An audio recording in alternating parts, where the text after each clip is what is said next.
बिस्मिल्लाहिर्रहमानिर्रहीम। Hello students, अस्सलाम वालेकुम। Welcome to Pakistan scholars academy. आज हम लोग नाइन्थ की केमिस्ट्री के जो मोस्ट इम्पोर्टेंट जो लॉन्ग क्वेश्चन हैं जिनके पेपर के अंदर आने के कह लें कि 95% जो है वो चांसेस होते हैं, वो हम यहाँ पे जो है वो डिस्कस करेंगे और वो मैं आप लोगों को जो है वो एज अ गेस्ट के तौर पे जो है वो आपको यहाँ पे उनके निशाना लगवाऊँगा। और ये जो मैं आपको अभी नाइन्थ की केमिस्ट्री के जो लॉन्ग क्वेश्चन, जो मोस्ट इम्पोर्टेंट जो लॉन्ग क्वेश्चन है जो मैं आप लोगों को बताऊंगा, ये स्मार्ट सिलेबस के मुताबिक हैं। ठीक है, तो चलिए हम स्टार्ट करते हैं नाइन्थ की केमिस्ट्री। सबसे पहले इसमें हम चैप्टर नंबर 1 है जिसका नाम है फंडामेंटल्स ऑफ केमिस्ट्री। उसमें जो मोस्ट इम्पोर्टेंट जो क्वेश्चन आता है वो हमारे पास स्टूडेंट्स होता है differentiate between compound and mixture, यानी कि आपने कंपाउंड और मिक्सचर में जो है वो फ़र्क जो है वो करना होता है। ये पेपर में आपको आ जाता है कि जी उसके जो है वो एनी 5 पॉइंट जो है वो आप लिखें, यानी कि डिफ्रेंशिएट करें बिटवीन कंपाउंड एंड मिक्सचर।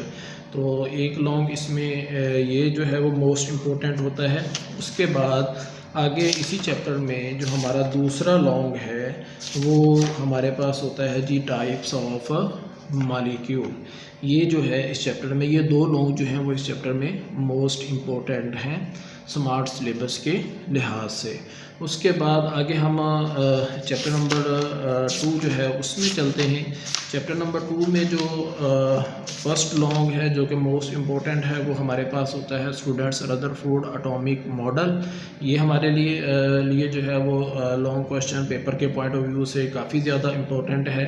तो ये आपको एक मुकम्मल टॉपिक जो है वो भी आ जाता है, या आपको ये भी आ जाता है कि जी आप उसके जो रिज़ल्ट्स हैं एक्सपेरिमेंट के वो बयान करें, और इसके साथ आपको रदरफोर्ड के जो डिफेक्ट होते हैं ये भी लिखने के लिए आ जाते हैं। तो ये आपको एक मुकम्मल टॉपिक भी आ सकता है, या फिर उसके रिज़ल्ट्स ऑफ एक्सपेरिमेंट जो है ये भी आपको आ सकता है। तो इसलिए आपने रदरफोर्ड वाला जो टॉपिक है इसको अच्छी तरह से जो है वो मुकम्मल को तैयार करना है। और उसके बाद दूसरा जो लॉन्ग इस चैप्टर में है वो है बोहर एटॉमिक थ्योरी। तो ये भी एक मोस्ट इम्पोर्टेंट जो है वो लॉन्ग क्वेश्चन है दूसरे चैप्टर का, और ये मुकम्मल तौर पे टॉपिक भी आ जाता है, या फिर इसके जो पास्टुलेट हैं रदरफोर्ड जो एटॉमिक थ्योरी है इसके जो पास्टुलेट हैं, ये अकेले पास्टुलेट जो होते हैं ये भी आपको लॉन्ग में आ जाते होते हैं। ठीक है, उसके बाद आगे जो तीसरा लॉन्ग इस चैप्टर में बनता है वो आ जाता है जी आपने रदरफोर्ड एटॉमिक थ्योरी और बोहर जो एटॉमिक थ्योरी है इनमें आपने डिफ्रेंशिएट जो है वो करना होता है। तो ये भी एक लॉन्ग के लिए भी इम्पोर्टेंट है और शॉर्ट क्वेश्चन के लिए भी इम्पोर्टेंट है। तो ये 3 लॉन्ग हैं जो कि हमारे पास दूसरे चैप्टर में से बनते हैं। तो अब से पीछे जो है वो पेयरिंग स्कीम के लिहाज से स्टूडेंट्स पहले और दूसरे चैप्टर में से जो है वो एक लॉन्ग आता था। पार्ट 1 जो है वो पहले चैप्टर में से आता था, और पार्ट 2 जो है वो जो ए पार्ट था वो पहले में से, और पार्ट बी जो था वो दूसरे में से आता था। अब क्योंकि स्मार्ट सिलेबस है तो इस वजह से ये जो उन्होंने पेयर बनाया हुआ है ये चेंज भी हो सकता है। उसके बाद आगे हम तीसरे चैप्टर में देखेंगे कि तीसरे चैप्टर में कौन से जो है वो मोस्ट इम्पोर्टेंट क्वेश्चन है। तो इसमें जो पहला मोस्ट इम्पोर्टेंट क्वेश्चन है तीसरे, जो वैसे तो इसमें पिछले 2-3 साल से लॉन्ग नहीं आ रहा, लेकिन इस दफ़ा शायद आ भी जाए, तो इसलिए इसके में से जो इम्पोर्टेंट लॉन्ग बनता है वो ये है जी salient feature of long form of periodic table. तो जो पीरियोडिक टेबल है इसकी जो long form of periodic table जो है इसकी आपने क्या करनी है, खसूसियात जो है वो बयान करनी है। तो ये आपके पास जो है वो वेरी इंपॉर्टेंट लॉन्ग क्वेश्चन है चैप्टर नंबर 3 के अंदर। उसके बाद आगे जो आपके पास इसमें से आएगा जो मोस्ट इम्पोर्टेंट है वो है atomic size and atomic radius. अब इस चैप्टर में क्योंकि पिछले 2-3 साल से नहीं लॉन्ग आ रहा, तो इस वजह से इसमें ये 2 ही जो है वो अहम है। अगर फ़र्ज़ करें स्मार्ट सिलेबस के लिहाज से अगर इस साल कोई आता है तो इंशाल्लाह 95% चांसेस हैं कि इन दोनों में से ही कोई एक आएगा। उसके बाद आ जाए जी चौथा चैप्टर जो कि मोस्ट इम्पोर्टेंट चैप्टर है। तो इसमें जो हमारे पास जो है वो मोस्ट इम्पोर्टेंट जो है वो लॉन्ग क्वेश्चन है वो स्टूडेंट्स हमारे पास बॉन्ड है, एक आयोनिक बॉन्ड, ये हमारे लिए मोस्ट इम्पोर्टेंट लॉन्ग क्वेश्चन है according to the board exam. और उसके बाद कोवलेंट बॉन्ड, ये भी एक मोस्ट इम्पोर्टेंट जो है वो लॉन्ग क्वेश्चन है, ठीक है। उसके बाद डेटिव कोवलेंट और या कोऑर्डिनेट कोवलेंट बॉन्ड जो है ये भी एक मोस्ट इम्पोर्टेंट लॉन्ग क्वेश्चन है एग्ज़ाम के पॉइंट ऑफ व्यू से, ठीक है। तो ये तीनों बॉन्ड जो हैं ये काफ़ी ज़्यादा अहम हैं। इसके अलावा इसी चैप्टर में से एक और लॉन्ग है जो कि हमारे पास है हाइड्रोजन बॉन्डिंग, ये भी काफ़ी ज़्यादा इम्पोर्टेंट है, आ सकता है पेपर के अंदर, तो इसलिए आपने इसको भी तैयार करना है। और इसके अलावा इस चैप्टर में जो है वो हमारे पास दो और लॉन्ग हैं, एक आयोनिक कंपाउंड, आपने इसकी डेफिनेशन करनी होगी और प्लस आपने इसकी जो ये प्रॉपर्टीज़ हैं ये प्रॉपर्टीज़ आपने जो है वो अच्छी तरह से याद करनी है, ठीक है। और उसके बाद कोवलेंट कंपाउंड, इसकी डेफिनेशन और इसकी ये जो प्रॉपर्टीज़ हैं ये आपने अच्छी तरह से याद करनी है, ये भी लॉन्ग के लिए दोनों इम्पोर्टेंट हैं। तो ये थे हमारे चैप्टर नंबर 4 के मोस्ट इम्पोर्टेंट लॉन्ग क्वेश्चन। अब हम चलते हैं क्वेश्चन चैप्टर नंबर जो 5 है उसकी तरफ। और चैप्टर नंबर 5 में जो हमारे पास इम्पोर्टेंट लॉन्ग क्वेश्चन है उसमें दो टॉपिक जो हैं वो सबसे अहम है, जिसमें सबसे पहला जी है हमारे पास बॉयल्स लॉ। ये बहुत ही ज़्यादा जो है वो इम्पोर्टेंट है क्योंकि बोर्ड का एग्ज़ाम में मोस्टली ऐसा होता है 90% के एक ये जो बॉयल्स लॉ चार्ल्स लॉ है इनमें से एक जो है अगर फर्स्ट टाइम में है तो दूसरे के सेकंड टाइम में आने के चांसेस होते हैं, यानी कि फ़र्स्ट और सेकंड टाइम दोनों का जो पेपर है उनमें से इन दोनों पेपर में से किसी एक पेपर में इन दोनों लॉज में से एक लॉ जो है वो लाजमन आता है। तो हमारे लिए चैप्टर नंबर 5 में से जो मोस्ट इम्पोर्टेंट लॉन्ग क्वेश्चन है वो बॉयल्स लॉ है, ठीक है, और साथ में इसकी एक्सपेरिमेंटल वेरिफिकेशन जो है वो भी शामिल है। उसके बाद अगला जो हमारे पास लॉन्ग आता है वो है जी स्टूडेंट्स चार्ल्स लॉ, ठीक है, ये भी बहुत ही ज़्यादा इम्पोर्टेंट क्वेश्चन है लॉन्ग इस चैप्टर में, ठीक है, चैप्टर नंबर 5 में। उसके बाद आगे जो हमारे पास आगे जो क्वेश्चन है इम्पोर्टेंट वो हमारे पास आ जाते हैं फैक्टर ऑफ एवेपोरेशन, ठीक है, यानी कि evaporation depend upon the following factor. तो ये जो एवेपोरेशन के जो फैक्टर हैं स्टूडेंट्स ये काफ़ी ज़्यादा इम्पोर्टेंट हैं लॉन्ग क्वेश्चन के पॉइंट ऑफ व्यू से, तो इसलिए आपने इनको भी अच्छी तरह से तैयार करना है। उसके बाद आगे जो लॉन्ग है वो हमारे पास है वेपर प्रेशर, ठीक है, तो ये आपने इसकी डेफिनेशन करनी है और इसके जो आगे फैक्टर हैं वो भी अच्छी तरह से करने हैं, तो ये भी लॉन्ग क्वेश्चन के लिहाज से काफ़ी ज़्यादा अहम है, ठीक है। और इसके बाद चैप्टर नंबर 5 में जो हमारे पास लॉन्ग है जी वो कोई नहीं है, बस इतने ही लॉन्ग हैं। उसके बाद हमारे पास चैप्टर नंबर 6 आ जाता है जिसका नाम है सॉल्यूशन, ठीक है।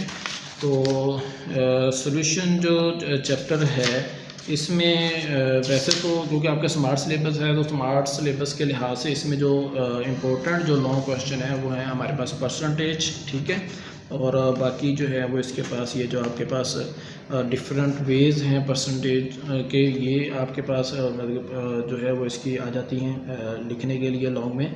तो आपने परसेंटेज वाला टॉपिक जो है ये अच्छी तरह से तैयार करना है। उसके बाद अगला जो है वो आपके पास लॉन्ग आ जाता है मोलैरिटी वाला, ठीक है, तो आपने इसको भी अच्छी तरह से तैयार करना है। ये शॉर्ट क्वेश्चन के लिहाज से भी इम्पोर्टेंट है और लॉन्ग के लिहाज से भी इम्पोर्टेंट है। उसके बाद अगर तीसरा जो लॉन्ग है वो हमारे पास आ जाता है dilution of a solution. Basically इस चैप्टर में से जो इम्पोर्टेंट पार्ट है वो आगे सस्पेंशन कोलाइड वाला है, सोल्यूशन कोलाइड सस्पेंशन वाला पार्ट जो है वो ज़्यादा इंपॉर्टेंट है। इफेक्ट ऑफ टेम्परेचर वाला जो टॉपिक है वो इम्पोर्टेंट है, लेकिन क्योंकि वो स्मार्ट सिलेबस में है नहीं तो इस वजह से वो आप लोगों ने तैयार करने नहीं हैं, तो इसलिए इस चैप्टर में से जो लॉन्ग बन सकता है वो ये वाला बन सकते हैं, ठीक है। तो इसलिए आप इनको अच्छी तरह से इस चैप्टर के जो लॉन्ग हैं इनको तैयार कीजिएगा, ठीक है। और उसके बाद आगे आपका चैप्टर नंबर जो 7 है उसमें भी जो है वो कुछ इम्पोर्टेंट लॉन्ग क्वेश्चन है, जिसमें सबसे पहला जो लॉन्ग क्वेश्चन जो आपके पास आता है वो है जी rules for assigning oxidation number. ये काफ़ी ज़्यादा इस चैप्टर में से कह लें कि मोस्ट इम्पोर्टेंट क्वेश्चन है जो आप लोगों ने तैयार करना है, ठीक है। और उसके बाद आगे दूसरा जो लॉन्ग इस चैप्टर में बनता है चैप्टर नंबर 7 में, वो है ऑक्सीडेशन रिडक्शन रिएक्शन जो है ये हमारे पास, या रिडॉक्स रिएक्शन कह लें, और ये भी मोस्ट इम्पोर्टेंट लॉन्ग क्वेश्चन है चैप्टर नंबर 7 के अंदर। उसके बाद आगे जो इस चैप्टर में जो टॉपिक है जो कि तो जो इसमें हमारे पास जो है वो अगला जो लॉन्ग क्वेश्चन है वो स्टूडेंट्स को हमारे पास है रस्टिंग ऑफ आयरन। ये भी काफ़ी ज़्यादा इम्पोर्टेंट है चैप्टर नंबर 7 में से। और उसके बाद जो है वो अगला जो लॉन्ग है वो हमारे पास है प्रिवेंशन ऑफ कोराइजन। तो ये भी काफ़ी ज़्यादा अहम है लॉन्ग। तो इसमें आपके पास आ जाते हैं ये सारी जो है removal of stain, paints and greasing, alloying, metallic coating वगैरह। और इसके बाद आगे जो एक और लॉन्ग है इस चैप्टर में से वो है जी इलेक्ट्रोप्लेटिंग ऑफ क्रोमियम, यानी कि क्रोमियम की जो इलेक्ट्रोप्लेटिंग वाला जो टॉपिक है ये भी काफ़ी ज़्यादा अहम होता है। तो ये है हमारे पास चैप्टर नंबर 7 के कुछ मोस्ट इम्पोर्टेंट लॉन्ग क्वेश्चन। उसके बाद आगे हमारे पास चैप्टर नंबर 8 जो है उसमें से हम कुछ देख लेते हैं। वैसे तो चैप्टर नंबर 8 में से जो है वो लॉन्ग क्वेश्चन नहीं आ रहा पिछले तकरीबन 2-3 साल से, तो लेकिन फिर भी क्योंकि अब स्मार्ट सिलेबस है तो हम उसके पॉइंट ऑफ व्यू से देख लेते हैं। तो इसमें जो सबसे पहला चैप्टर नंबर 8 जो कि हमारे पास है केमिकल रिएक्टिविटी, उसका जो पहला जो लॉन्ग क्वेश्चन हमारे पास लिए अहम है वो है मेटल्स। ठीक है, इसमें हमारे पास मेटल की फ़िज़िकल जो है वो करैक्टरिस्टिक्स भी आ जाती हैं और मेटल की जो है वो केमिकल प्रॉपर्टीज़ भी आ जाती हैं। तो ये स्पेशली मेटल की जो केमिकल प्रॉपर्टीज़ हैं ये काफ़ी ज़्यादा जो है वो कह लें कि इम्पोर्टेंट हैं पेपर के पॉइंट ऑफ व्यू से। ठीक है, तो इसलिए आपने इसको जो है वो भी तैयार करना है। और उसके बाद अगला जो लॉन्ग हमारे पास इसमें बनेगा स्टूडेंट्स, वो हमारे पास बनता है chemical properties of non metal. तो ये 2 लॉन्ग हैं जो कि चैप्टर नंबर 8 में से आते हैं।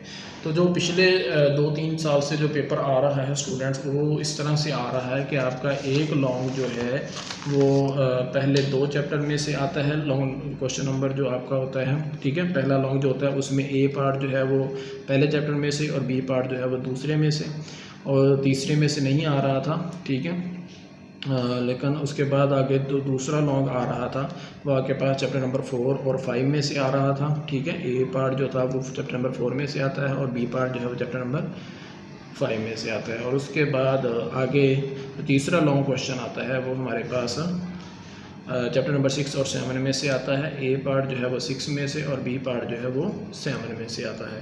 ये पिछले तकरीबन 2-3 साल से जो है वो पेयरिंग स्कीम जो है वो चल रही थी, जो ये पेयर चल रहा था। लेकिन अब क्योंकि स्मार्ट सिलेबस है तो इसलिए आपको यही चाहिए कि आप चैप्टर नंबर जो 3 है periodic table and periodicity of properties and chapter number जो 8 है केमिकल रिएक्टिविटी, आप इसके जो लॉन्ग क्वेश्चन मैंने बताए हैं इनको भी तैयार करें, क्योंकि चांसेस हैं इस दफ़ा कि इनमें से भी जो है वो कोई लॉन्ग, इन चैप्टर में से भी कोई लॉन्ग जो है वो पेपर में आ सकता है। ठीक है, तो चलें जी, ये थे कुछ कह लें कि फुल बुक में से 27 मोस्ट इम्पोर्टेंट क्वेश्चन जिनके बोर्ड के पेपर में आने में कह लें कि तकरीबन 95% चांसेस जो हैं वो होते हैं।